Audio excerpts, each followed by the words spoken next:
Fala, nação! Planejamento de 2024 só será colocado no contexto depois do dia 6. Então, renovações e contratação de jogadores, saídas de jogadores só a partir do dia 6. Flamengo montando operação para trazer os convocados. E números alarmantes de Gabigol. Isso tudo e muito mais agora. Então peço, não pule nenhuma parte sequer do vídeo, porque ele está cheio de informações do mais querido do Brasil e do mundo, o Clube de Regatas do Flamengo. Se você é novo aqui no canal, se inscreva, ativa o sininho das notificações, comenta, compartilha, deixa aquele like. Conto com a sua ajuda para chegarmos à marca de 1000 inscritos. Para quem já é inscrito aqui no canal, muito obrigado por fazer parte desse sonho e projeto. Mas não deixe de comentar, compartilhar e descer o dedo no like. Então, sem mais delongas, bora lá. Nação. Tite deixou claro após a entrevista que o Flamengo ainda não pensa em contratações, saídas de jogadores, renovações e tudo mais. E Marcos Braz foi enfático em dizer que para a temporada de 2024 tudo começará a ser resolvido a partir do dia 6 de dezembro. Data esta que o Flamengo faz o seu último jogo pelo Campeonato Brasileiro. Esta é a grande verdade. Então, renovações tais como Gabriel Barbosa, Everton Ribeiro, Felipe Luiz, Davi Luiz, só a partir do dia 6, mais exato, dia 7. Então, até lá, a gente sabe que algumas coisas estão acontecendo, né? Tite, por sua vez, já deixou alguns nomes, já aprovou outros nomes, né? E o Flamengo vai dar seguimento só a partir desse dia, pois acredita ainda, e os torcedores têm que acreditar, nós temos que acreditar, que ainda temos chance, sim, de vencer o Campeonato Brasileiro. Tá difícil? Tá. Depende só da gente? Não. Porque a gente não fez o ano inteiro a nossa parte. Esta é a grande verdade. E aí vamos lembrar, né? Seu Juan, o Flamengo no final da temporada estaria sobrando em termos de físico, né? Pois é, todo segundo tempo ele sobra mesmo. Sobra com as pernas arriadas no chão, que não aguenta acompanhar, né? Fez um jogo quarta-feira em cima, pressionando, onde foi perfeita a partida, e no segundo tempo, contra o Fluminense, sofreu o desgaste por aquele jogo de quarta-feira. Então, assim, o Juan falou, né, que o Flamengo sobraria fisicamente no final da temporada. Ele está sobrando mesmo. A gente está vendo a sobra, né? E, infelizmente, é isso aí que está acontecendo. Mas vamos ver. O Tite tem aí até o dia 23 para trabalhar com o elenco. O elenco se apresenta amanhã. Tem até o dia 23 aí para poder dar sequência nessas situações todinhas para resolver. Falando em sequências todinhas para resolver, o Flamengo aí montou uma operação para trazer os jogadores no final da data FIFA. Então está aqui a reportagem. O Flamengo não medirá esforço para ter Arrascaeta e Pulgar, e tem o Varela também, contra o Bragantino, em jogo adiado da 30ª rodada, no dia 23 às 21 horas. Esse jogo também a gente pode ter a volta aí, já pelo menos no banco de reserva, do Alan, né? Uma novidade aí no Maracanã. De acordo com o site do GE, o clube montará uma operação especial para contar com os dois jogadores que servirão nas eliminatórias de suas respectivas seleções. A estratégia será adotada pelo Flamengo ainda está sendo estudado pelo setor. O clube acredita que terá sucesso na missão, mas Tite já vê outras alternativas. Arrascaeta e Pulgar defenderão Uruguai e Chile respectivamente. O camisa 10 estará em campo contra a Argentina na próxima quinta em Buenos Aires e contra a Bolívia em Montevideo no dia 21. Na mesma data o volante jogará contra o Paraguai em casa e o Equador em Quito. O caso da maior atenção é de Pulgar, que foi titular nas últimas 3 rodadas da eliminatória e pode atuar por 180 minutos neste período. Já Arrascaeta foi utilizado apenas 30 minutos. E o Varela aí que a gente falou. Nação, vamos ver. O grande problema todo Flamengo sem Pulgar não consegue dar suporte à defesa, né? O Arrascaeta, a gente sabe que ele está retornando agora, voltando a ter ritmo, conseguindo performar da maneira que a gente estava esperando dele o ano todo. Mas eu acho que o maior, o jogador que mais a gente possa vir a sentir é o Eric Pulgar, porque a gente não tem um reserva à altura. Então vamos ver, os jogos que a gente ficou sem ele, o Flamengo perdeu o Santos e o Grêmio. O Grêmio, quando ele saiu, veio para cima e o Flamengo não conseguiu segurar o Grêmio. E o Santos, ele estava machucado, sentiu desgaste e tinha tomado o terceiro cartão, né? Ficou de fora e o Santos venceu a partida. Inclusive nessa partida o Tite assumiu a parcela de culpa, pois recuou muito o time, né? Isso aí é o jeito dele jogar, esta é a grande verdade, tá? Então assim, não adianta de muito não. Então ó, já falamos que o planejamento rubro-negro só vai acontecer depois do dia 6. Consequentemente, as renovações de contrato de Everton Ribeiro, Felipe Luiz e Gabigol só serão discutidas a partir do dia 6. Ou melhor dizendo, a partir do dia 7. Né? Everton Ribeiro, com as últimas apresentações, a cúpula rubro-negra já vê com bons olhos o encerramento do seu ciclo. Eu trouxe no vídeo anterior e acredito eu que o Everton Ribeiro hoje já não é mais peça importante, até mesmo para compor o elenco, pois temos aí o Luiz Araújo, que está conseguindo performar, temos o jovem Lohan, que provavelmente ganhará minutagem com o Tite, principalmente, acredito eu, no Campeonato Carioca, e o jovem Matheus Gonçalves, que está conseguindo um destaque grande no Bragantino, inclusive o próximo adversário do Flamengo. Porém, o Bragantino não está pensando em pagar multa para ter o jogador no jogo, tá? Então, deixando isso aí bem claro.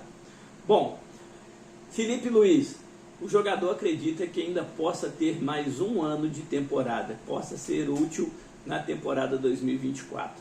O jogo contra o Fluminense mostrou o contrário, né? No primeiro tempo ele conseguiu dar sequência, conseguiu trabalhar bem a bola e tudo mais. No segundo tempo ele morreu, né? É a questão do condicionamento físico, ele já não dá mais essa situação. E aí, num piscar de olho, ele acompanhou a bola junto com o Léo Pereira, o Arias cabeceou para o meio. Aí foi aquela lambança toda, né? O Ione Magalhães, Gonçalves, sei lá como é que é o nome daquele jogador do Fluminense, ele vem, toma a frente do Mateuzinho e chega nas costas do Fabrício Bruno. Vai fazer o que aconteceu e tudo mais, paciência, né? O Flamengo, volta a falar, precisa de ganhar do Bragantino, que aí, pelo menos para a fase de grupos da Libertadores, ele só vai depender dele mesmo, né? E o título um pouquinho mais complicado, mas ainda tem chance, né? Não vamos alimentar essa situação não, porque assim, a gente tem que torcer para uma derrota do Palmeiras, que hoje é líder, o Botafogo não ganhar do Fortaleza, que joga também no mesmo dia 23, e aí perder o próximo jogo e tudo mais. Então assim, já não depende da gente. Mas se o Flamengo ganhar do Bragantino, a Libertadores só fica única exclusivamente dependendo do Flamengo. Bom, nação, vamos lá. Vamos trazer números de Gabigol, o qual é alarmante o declínio do atleta. Nos últimos 10 jogos, ele deu apenas um chute a gol. Nos últimos 10 jogos. Ele hoje é quase que uma quarta opção no elenco rubro-negro, porque o próprio Tite deu essa declaração, que deu a entender isso. Que o Luiz Araújo está jogando bem, o Pedro está jogando bem, o Cebolinha está jogando bem, o Bruno Henrique é jogador de velocidade, então assim, é a quarta opção. O jogador onde já foi chamado de predestinado em 2019, 2020 e na final da Libertadores 2022, esse declínio é muito grande. Apenas um chute em 10 jogos. E querem renovar com esse atleta? Não dá. Isso aí, sincero e honestamente, não dá. E aí, informações, ó. Pelo terceiro ano seguido, a média de gols do Gabigol vem só caindo. Quer ver, ó? Em 2021, ele fez 34 gols em 45 jogos. Em 2022, 29 gols em 63 jogos. 2023, 20 gols em 57 jogos. 20 gols nessa temporada. É muito pouco. Muito pouco. Muito, mas muito pouco. E além disso, Gabigol, nos jogos contra o Bragantino desde 2020, ele mais é ausente do que presente. Então, assim, é complicado. Ó. Flamengo e Bragantino com Gabigol.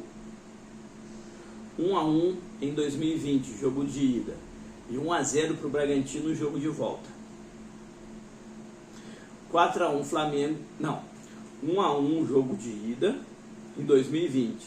1-0 em 2022 para o Bragantino. E 4-1 para o Flamengo em 2022. Sem o Gabigol. 3 jogos só com o Gabigol contra o Bragantino em 2020 e 2022. Em 2021 o Flamengo não jogou com o Gabigol. Flamengo sem o Gabigol. Bragantino 1-1 em 2020. O Gabigol estava lesionado. Flamengo 2-3 no Maracanã. O Gabigol estava na seleção. Bragantino 1-1 em 21. O Gabigol estava na seleção. Bragantino meteu 4-0 esse ano. Gabigol lesionado. E agora, 2023. Flamengo tem mais ausência do Gabigol nos jogos contra o Bragantino do que presença.